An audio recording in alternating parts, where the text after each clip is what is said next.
2 years and still no answers as to how the Goshen Police Department let drugs and $18,000 in cash slip out of the evidence room.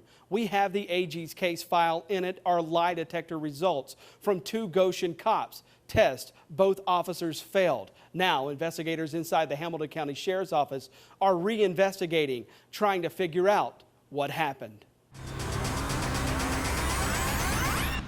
It started as a traffic stop along Highway 28 that led back to a Goshen home. Inside, Goshen Police found 10 grand in cash and money orders, pills, drugs, paraphernalia, and 2 people they looked to charge. But more than 4 years later, Goshen Police never filed a single charge. What happened when they were finished investigating on scene that night?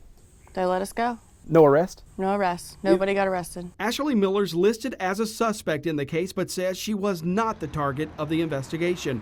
The man she was with, Miller says, was the one agents were after.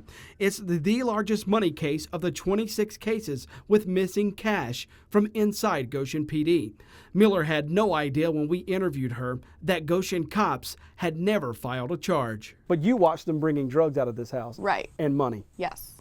And guns. And for 4 years and some months later to not have a charge in this case. Does anything about this make sense to you? Not at all. The BCI report shows similar things happened in all 26 missing evidence cases. Cops would make drug cases, seize money, drugs, and property, but never file a charge. Then a few years ago, investigators realized $18,000 disappeared from Goshen PD's evidence room.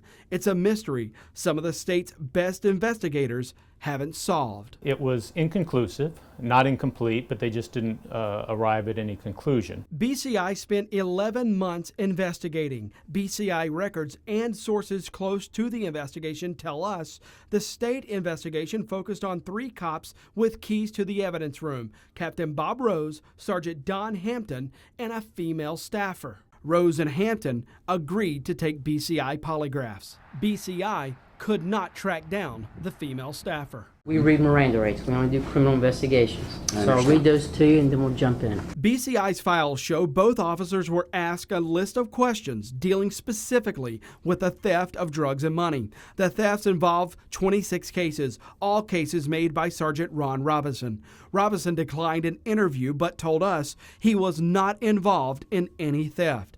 The BCI file does not show that Robinson was ever questioned, but his name, along with Rose and Hampton's, is redacted because the AG's office says they're individuals thought to have potentially committed a crime. The state redacted parts of the investigation before releasing the investigative file to us. During Rose's interview, the agent honed in on missing money orders in one of Robinson's cases. What's going on? I don't know the details. I guess it was some sort of a cash. I don't know. Yeah, I'm a little baffled about that. Yeah, they just say no records. Okay, whatever. Yeah. I don't get it. The file shows BCI determined both officers were deceptive. Sergeant Hampton declined an interview with Fox 19, but in an email told us he questioned the credibility of the BCI results. Hampton also told Fox 19 he and Rose later passed independent lie detector tests. Rose declined multiple interview requests, so we found him at headquarters to have him explain the polygraph results. Captain Rose? Sir, can we talk to you about this BCI investigation?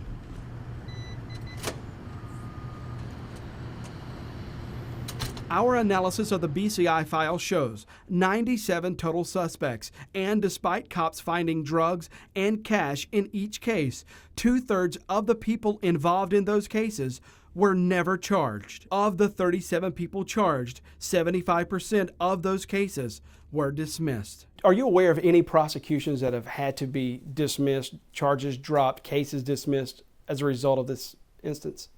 No.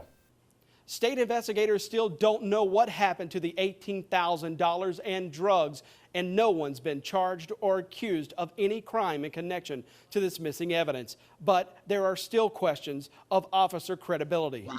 I'd have a problem with those officers. I think I would probably certainly look at some type of administrative action, as in lose your job. Both officers are still on the force, and the state investigation is getting a second look. That's coming up next in the second part of our Goshen Police Evidence investigation.